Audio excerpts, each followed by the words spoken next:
Bueno, pues yo ya no vuelvo a interrumpir. Si ustedes ven que en cualquier momento el director de esta casa tiene que interrumpir, lo puede hacer, porque para eso pues el Señor le ha puesto en este lugar con este fin. Bueno, decirles a todas las familias que están conectadas que les deseo que la paz de Dios sobreabunde en sus corazones. Llevamos ya más de 2 años trabajando en Cello. Actualmente estamos colaborando en Conquistando Corazones. Llevamos ya ahí desde el inicio. Y bueno, la verdad es que a lo largo de estos años, pues aparte de estar trabajando un diario en el canal en el que yo estoy trabajando, pues he compartido en algún que otro canal. Y bueno, quiero darles mis felicitaciones. Quiero pedir al director y a los moderadores de esta casa que por favor no pierdan este mover que tienen con un orden impresionante. Sin lugar a dudas se siente a Dios. La verdad que es una bendición. Bueno, me alegro muchísimo de poder ser parte en este sentir que Dios puso en el corazón de que todos los lunes se pudiera hablar de una de esas palabras que Jesús dijo mientras estaba colgado en una cruz. Y cuando Mariano me transmitía el que pudiera estar con ustedes hoy lunes y que estaban dando pues una de esas palabras, pues yo les dije, bueno, pues hay una palabra que también me gustaría compartir con el canal. Así que, familia de Dios vive dentro de ti. Vamos a ir a la Escritura. Voy a intentar ser lo más claro posible.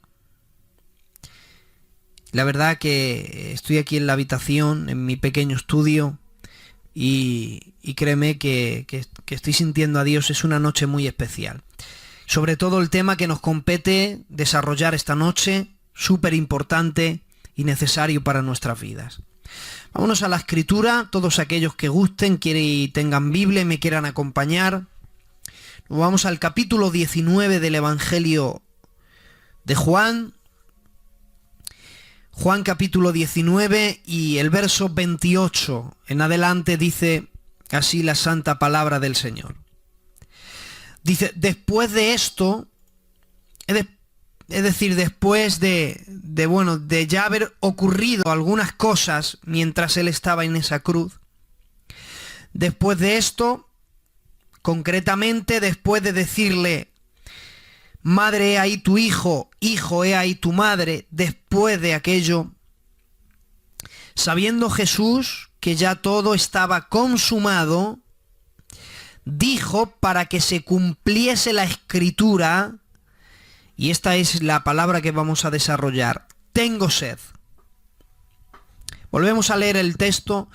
Después de estas cosas, sabiendo Jesús que ya todo estaba consumado, dijo para que se cumpliese la Escritura, tengo sed. Y estaba allí una vasija llena de vinagre. Entonces ellos empaparon en vinagre una esponja y poniéndola en un hisopo se la acercaron a la boca. Cuando Jesús hubo tomado el vinagre, dijo, consumado es. Y habiendo inclinado la cabeza, entregó su espíritu, o entregó el espíritu, dice textualmente la palabra. Que Dios bendiga su santa palabra en nuestros corazones en esta noche. Miren, de todas las doctrinas teológicas que podemos discutir, las cuales podemos compartir, cuando nosotros investigamos a cada una de ellas, nos daremos cuenta que hay una de ellas que es más antigua que todas. Hay una de ellas que su antigüedad se remota más allá de cientos de años, incluso de miles de años, ya que hay una de las doctrinas o una de las enseñanzas que se llevan defendiendo incluso antes del nacimiento de la Iglesia. Estamos hablando que antes incluso del nacimiento de la Iglesia ya había una creencia, dejando claro que era una herejía, que era una enseñanza del gnosticismo. Una de las enseñanzas del gnosticismo enseñaba que no podían con la idea de concebir en la mente la idea de la encarnación del Hijo de Dios. Por lo tanto, como dentro de su corazón no albergaba la idea de la encarnación del Hijo de Dios, por lo tanto no albergaba en su corazón la verdad de que Jesús es Dios. El ver a Jesús como Dios, eso para ellos era una lucha la cual estaban enfrentando y no aceptaban. De ahí es que el gnosticismo no aceptaba la encarnación del Hijo de Dios, por lo tanto no aceptaban que Jesús era Dios hombre, no lo podían aceptar. Desde antes incluso del nacimiento de la Iglesia ya discutían, por ejemplo, los fariseos, que no podían permitir la idea en su mente de que Jesús era el verdadero Mesías, por lo tanto era Dios hecho carne. No lo podían comprender. Incluso en algunas ocasiones le habían injuriado, en algunas ocasiones habían dicho algunas palabras demasiado duras en contra de él, incluso le acusaban de haber sido el fruto de una relación ilícita. Hasta el día de hoy algunos judíos ortodoxos que no creen que Jesús es Dios siguen tachando a Jesús como el origen de una relación ilícita. Por lo tanto, el gnosticismo era una doctrina, una herejía, la cual contaminó a muchos seres humanos incluso desde antes del nacimiento de la Iglesia y posterior, cuando ya la Iglesia, hablando de la Iglesia primitiva, ya estaba establecida, en los inicios de la Iglesia primitiva, en la creación de la doctrina por medio del Espíritu Santo que fue revelada al apóstol Pablo. El apóstol Pablo en sus cartas que él envía y sobre todo en las epístolas, que son la columna de la doctrina. Hablamos de que Romanos siempre ha sido la columna vertebral de la doctrina, pero en las epístolas, las cartas que el apóstol Pablo envió a diferentes iglesias, iban suministradas en cada una de ellas partes de la sana doctrina, y había una concretamente que el apóstol Pablo quería erradicar en cuanto a una herejía que se había introducido en muchos de los creyentes y habían caído en ese error, y era que se habían infiltrado una herejía en las iglesias, la idea de que Jesús no era Dios. Esa era una herejía que muchos de los creyentes estaban abrazando, por lo tanto estaban cayendo de la verdadera fe, y el apóstol Pablo, lleno de pasión, queriendo erradicar esa herejía, hay una de las cartas que defiende esta doctrina. Por ejemplo, en tiempos de la iglesia primitiva, había dos iglesias concretamente que estaban cayendo en este error. Una de ellas era la iglesia en Colosas, por lo tanto hay una carta llamada Carta a los Colosenses, y también había otra iglesia en la Odisea que también estaban cayendo en este mismo error, en el error de no creer que Jesús era Dios, porque había algunos que se habían infiltrado y estaban enseñando esta herejía, y muchos creyentes estaban abrazando esta falsa enseñanza, y el apóstol Pablo, intentando erradicar esta herejía, escribe a los Colosenses en el capítulo 1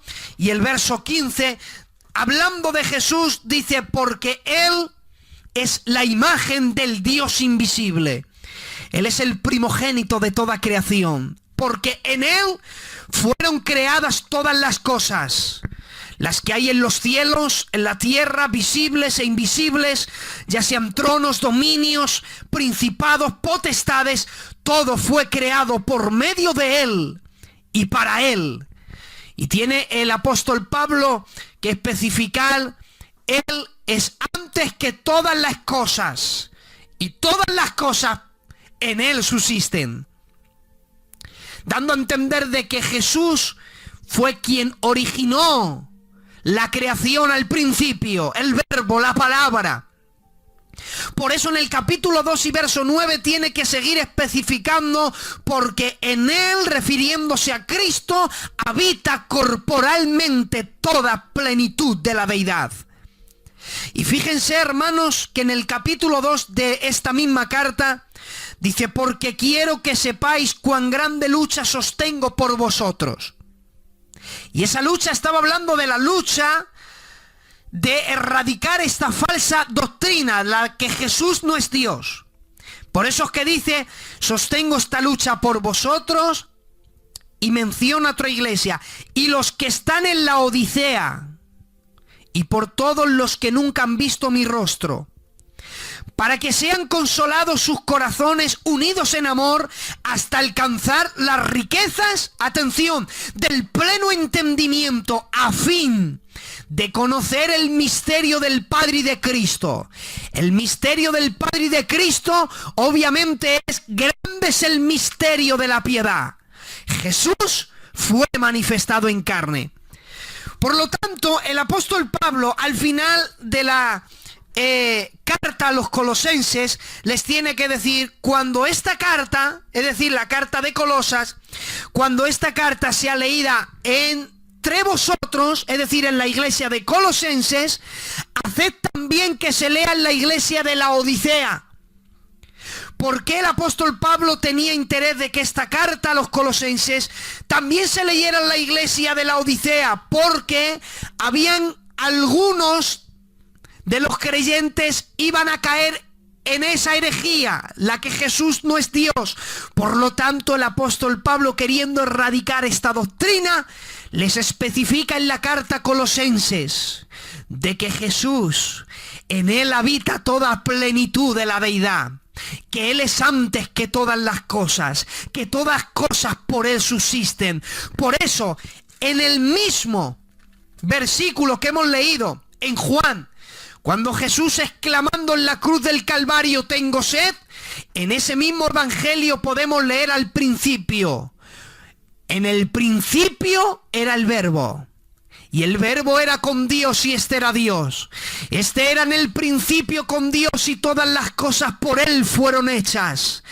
Y nada de lo que ha sido hecho hubiese sido hecho. Pero fíjense, Juan el apóstol, desde el principio del evangelio, quiere dejar claro que Jesús fue el creador de todas las cosas. Y dice en el capítulo 1 y verso 14, dice: y aquel verbo se hizo carne y habitó entre nosotros, y vimos su gloria, como la del unigénito del Padre, llena de gracia y de verdad. El apóstol Pablo quiere dejar claro desde el inicio de su evangelio que quien colgaba en aquel madero en el capítulo 19 es el mismo que en el principio creó todas las cosas. Y fíjense, hay una doctrina la cual no tiene discusión posible: Jesús es Dios hombre. Y oigan, si Jesús es Dios, cosa que no dudamos, entonces el mismo que en el Calvario, colgado en una cruz, exclamó: tengo sed, es el mismo que en el libro del Génesis le vemos creando todas las cosas. Y cuando hablamos de crear todas las cosas, implícito está el agua.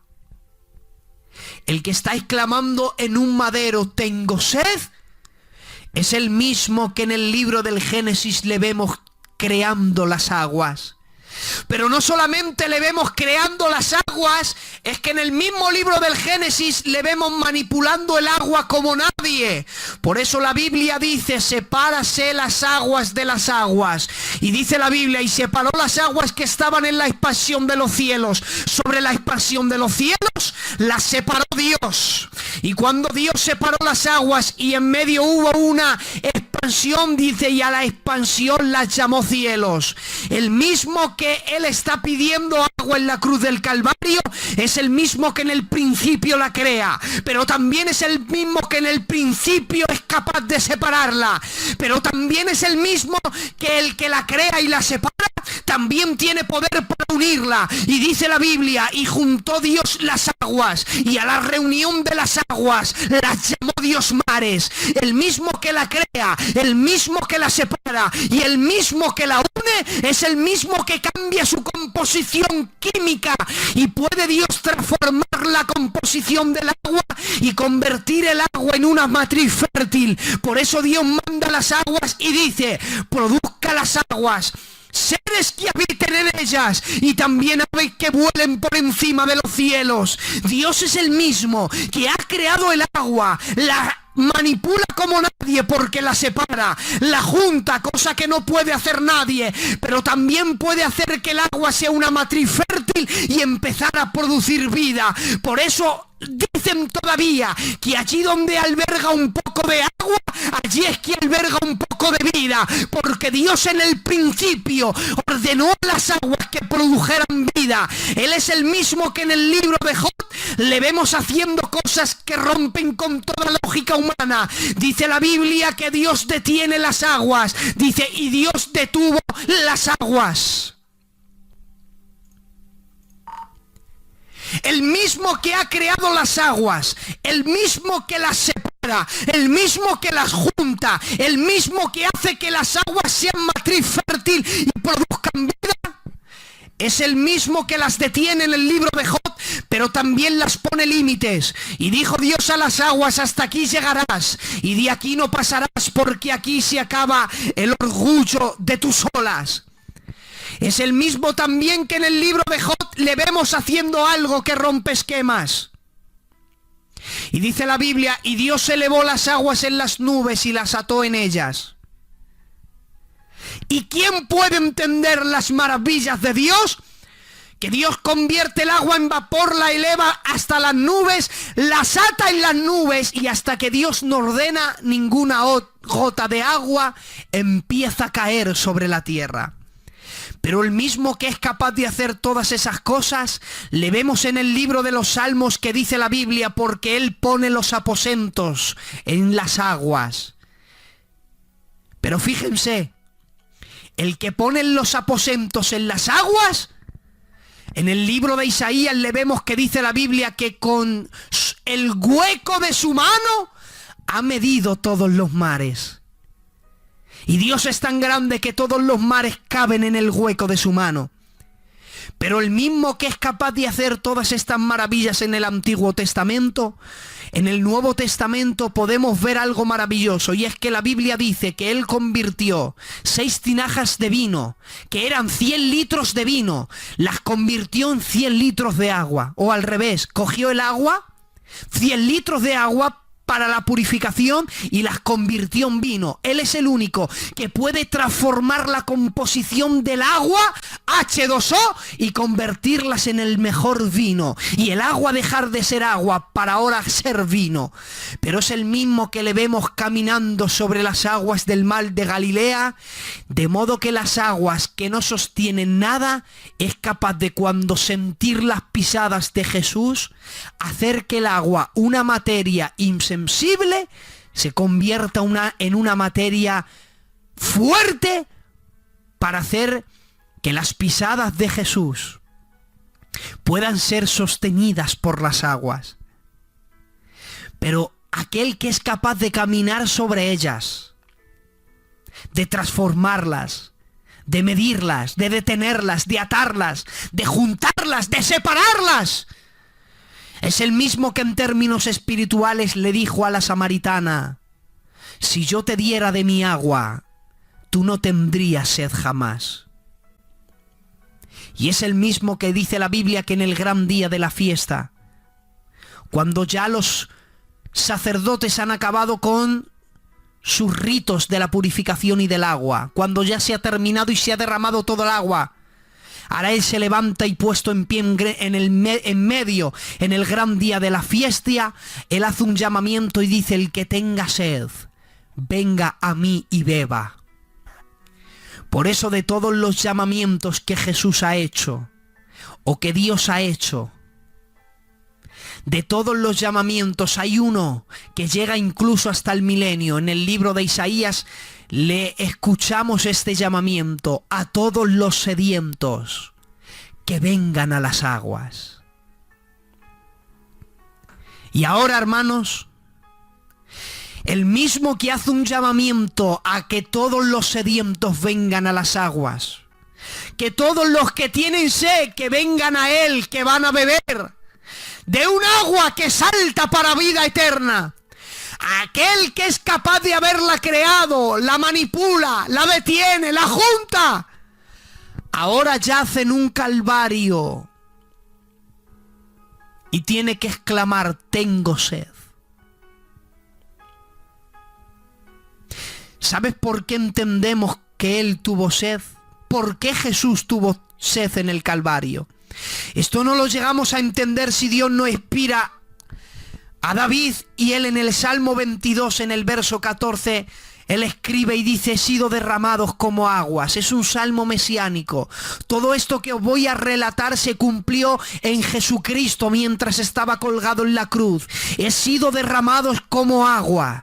Todos mis huesos se descoyuntaron. Mi corazón fue como cera, derritiéndose en medio de mis entrañas. Y dice el verso 15: como un tiesto se secó mi vigor, mi lengua se pegó a mi paladar.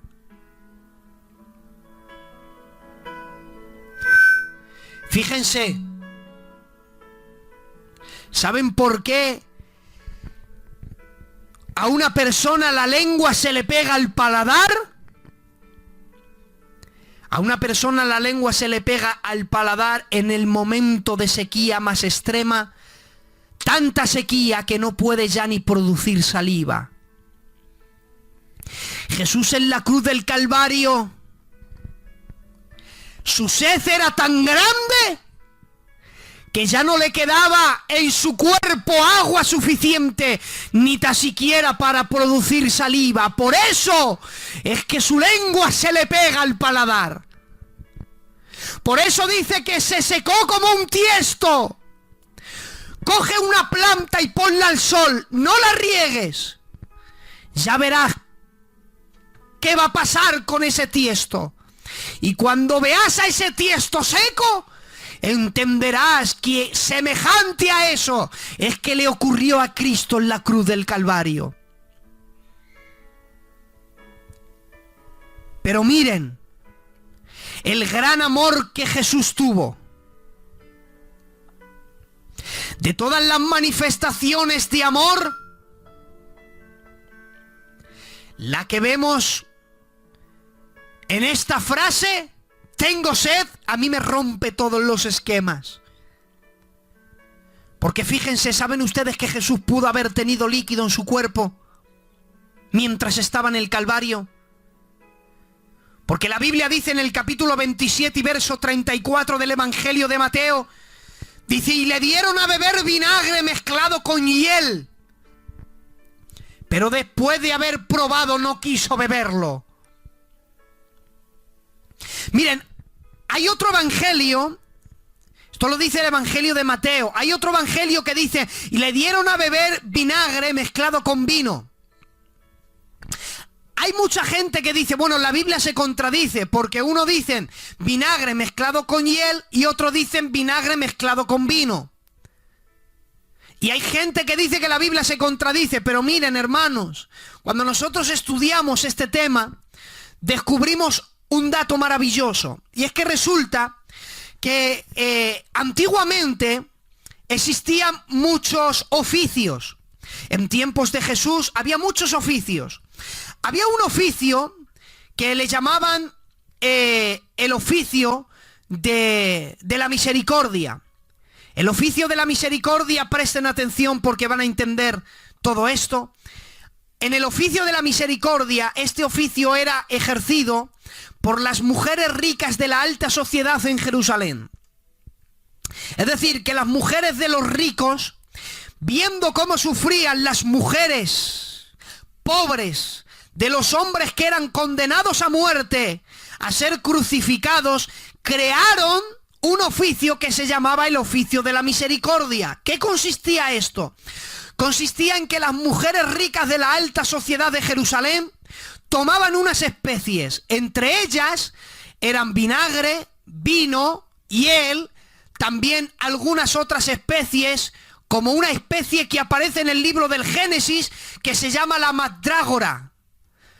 Había una especie de hierbas que mezcladas con el vinagre hacían una composición que creaban una anestesia.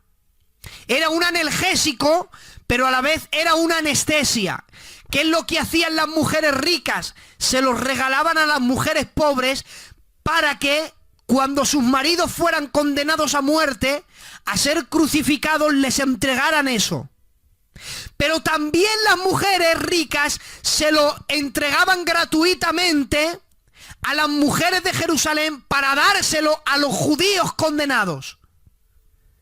Para que como un último acto de misericordia pudieran dar a los condenados vinagre mezclado con vino, vinagre mezclado con miel, vinagre mezclado con las otras especies, para que, como un último acto de misericordia, no sufrieran tanto en el momento de ser crucificado.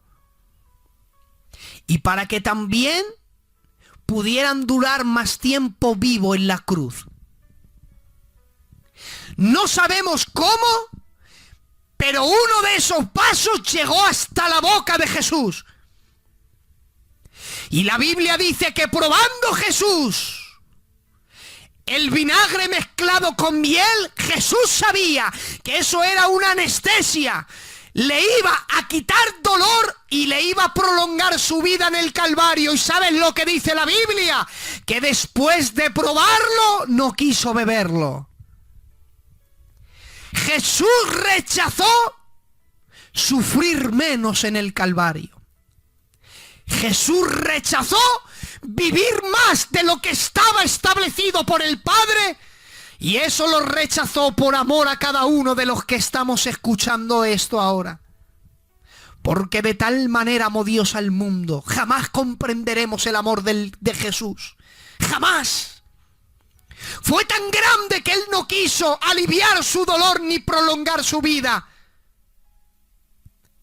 Él duró muy poco crucificado. Había crucificados que duraban días.